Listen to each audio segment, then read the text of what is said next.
Ano ang time blocking? Ang time blocking ay isang paraan ng pag-i-schedule kung saan planado mo ang iyong araw sa pamamagitan ng paglalaan ng mga block ng oras para sa mga partikular na gawain. Imbis na gumawa ng to-do list, nagsiset ka ng schedule para sa iyong araw. Halimbawa, maglalaan ka ng 1 oras para sa pagsagot ng emails, 2 oras para sa pagsusulat, at 1 oras para sa mga meeting. Bakit mabisa ang time blocking para sa mga virtual assistant? Ang time blocking ay makatutulong sa mga virtual assistant na maging mas organisado, produktibo, at on track sa kanilang mga gawain. Dahil madalas maraming kliyente at tasks ang mga VA, ang time blocking ay isang epektibong paraan para masiguro na natatatapos nila ang lahat ng kanilang dapat gawin sa takdang oras. Paano magsimula sa time blocking, isang gabay para sa mga VA? Una, ilista ang iyong mga gawain. Magsimula sa pamamagitan ng paglilista ng lahat ng mga gawain na kailangan mong tapusin sa isang araw o linggo. Panglawa, tantyahin ang oras para sa bawat gawain.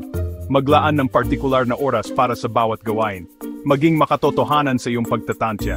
Pangatlo, gumamit ng planner o app. Maari kang gumamit ng physical na planner o digital calendar app para i-schedule ang iyong mga gawain. Panghuli, maging flexible. Maging handa sa mga hindi inaasahang pangyayari. Maaring kailanganin mong i-adjust ang iyong schedule paminsan-minsan.